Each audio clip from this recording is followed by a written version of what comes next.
This is a story about what happened to my best friend. It was around 2010 or 2011, and the four of us, me, my best friend, let's call him Michael, and two other guys had driven our van, a rusted silver transporter, to the edge of the woods. Well, these woods were almost right at the edge of town, like there wasn't much between the suburbs and the dense tree cover where it got dark really quick. Off the main road there was a gravel track, fenced off, but the gate was never locked. A little way down took you to a narrow trail which headed straight into the heart of the forest where you're not supposed to park. It was supposed to be only for logging equipment, but it was often used for fly tipping. Still, there wasn't going to be anyone around to stop our little trip. It was one of my friend's ideas. Let's call him Steve. Steve had shown us this spot.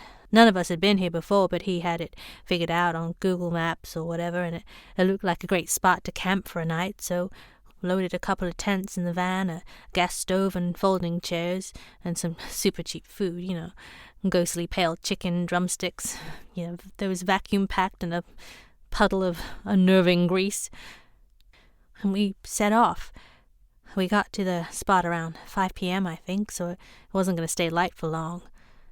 Steve and I went to scout the area to check if anyone else decided to set up nearby, or maybe to find some long-abandoned items of interest. Michael and our other friend, Shane, stayed to pitch the tents up and get the food going before it got too dark. We were about 200 yards from the camp when we first heard things getting, weird. Shane's got a pretty distinctive voice, and it sounded like he was getting riled up by someone, and that usually doesn't end well for the other party. Trust me, Shane's a beefy guy.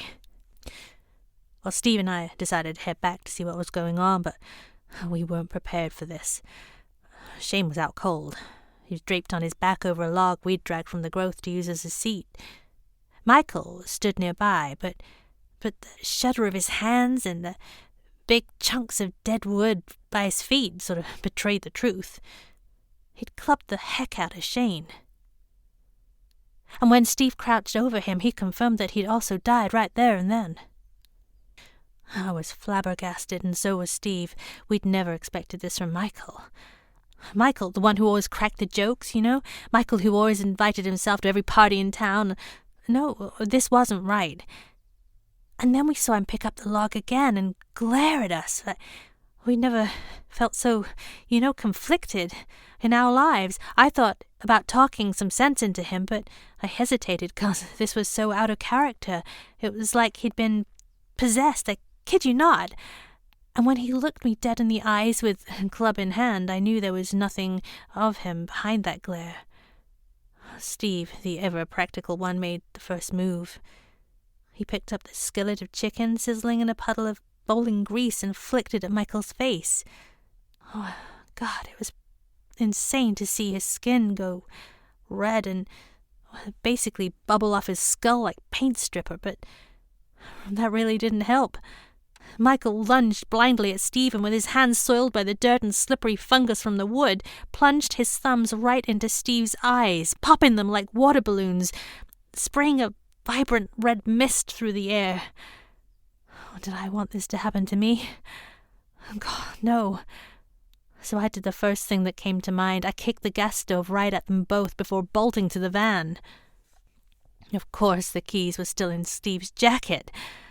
God damn. But when I turned around to see the entire forest consumed in bright orange flames and black smoke, I just decided to stand and, wait it out.